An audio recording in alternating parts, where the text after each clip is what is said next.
السلام علیکم ملګرو. نن په ورلد کپ کې د افغانستان او د ساوث افریقا میچ دی جی. دا میچ افغانستان لا ګټل ضروری دی چون کې د سیمی فائنل د منډ نه خو ځکه بهر شوی دی کشري افغانستان ساوث افریقا له 400 رنزونو باندې شکست ورکړي نو ال به افغانستان سیمی فائنل لا کوالیفای کیږي چې دا ټوټلی امپوسیبل ل 1% چانس هم نشته چې افغانستان به ساوث افریقا له 400 رنزونو باندې شکست ورکړي. مطلب 400 رنزونو چې افغانستان نو باندې بیټینګ کوي 600 رنزونو کې او بیا د ساوث افریقا ټیم په 200 رنزونو آوټ کړي نو دا 400 باندې شکست ورکړي نو ال به افغانستان سیمی فائنل لا کوالیفای کیږي چې دا بالکل امپوسیبل دی. بالکل د افغانستان د سیمی فائنل چانسز نشته خو دا نن چې کوم میچ د افغانستان لا ګټل ډیر زیات ضروری دي چونکه افغانستان چې کوم د په دې ورلد کپ کې ډیر ښه پرفارمنس وکړ خو کشري دا ټورنمنت کې د ساوث افریقا هم ولا نو بیا د افغانستان چې کوم را روان میچز دی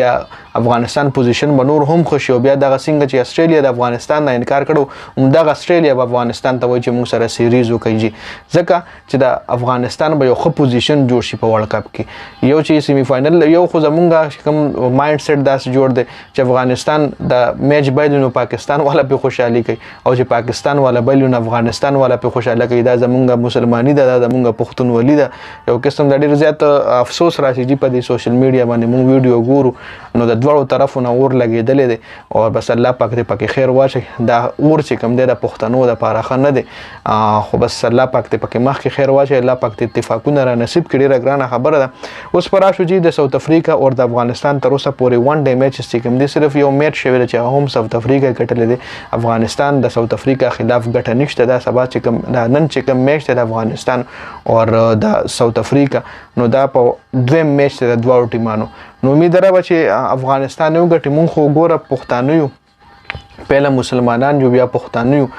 ډیر خلک وای نه چې پهله پښتون یو بیا مسلمان وای د پښتون تاریخ 15000 بس شهر سه دي خو مسلمانان جو شکر الحمدلله او پښتانه یو نو مونږ کوشش کوو چې پهله خپل لوبډله سپورټ کو ځکه د دې ملک په مونږ باندې حق ته د ملک مونږه نمک حرامي ور سره نو شو کولې بے وفای ور سره نو شو کولې غداری ور سره نو شو کولې د ملک مونږ خړپوسی کړی د ملک مونږ سایشتل د دې ملک نمک مونږ خړل دي نو مونږ بخامه خپل پاکستان سپورټ کوو هغه نه پس بیا مونږ خپل مسلمان لوبډله سپورټ کوو چې د هر ملک وی ک افغانستان وی ک بنگلاديش وی ک په سویم نه مونږ کوشش کوو چې مسلمان سپورټ کو او بیا چې پښتانه وی لکه افغانستان په افغانستان کې ټول کلاډیان پښتانه دي کنه نو بیا مونږ افغانستان سپورټ کوو د مونږ خدا سوچ ته د مونږ خدا مطلب د غیر نور چې د افغانستان ولا چې سم وي هغه در چې خپل سوچ ته در چې خپل یو پرسنل ژوندۍ د چې څوک څنګه تیرای څوک فالو کوي دا غي خو خره که هندستان فالو کوي لکه پاکستان چې د هندستان نه میچ بل نو افغانستان ډیر زیات خوشحالي و هندستان میچ وګټلو مونږ هندستان سره یو په سوشل میډیا باندې ویډیوز هم راځي بیا چې ابل ورځ د استرالیا نه افغانستان میچ نو دی خو پاکستان والا خوشاله ډانسونو ویډیوګانې نو دا ورسو لګیدو جی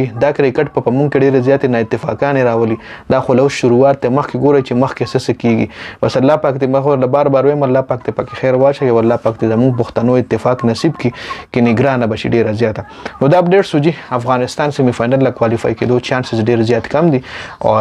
زیات کم دي سکه چې بخیر اوشتره نه په 400 رن باندې ساوث افریقا لا شکست ورکول امپوسیبل دي دا کرکټ په تاریخ کې نه شي چې یو ټیم په 400 رنونو باندې شکست خوري البته ټیسټ کې بشوي خو ډی آی کې امپوسیبل دی نو دا اپډیټ سو د ویډیو کتلو زیاته مننه والسلام.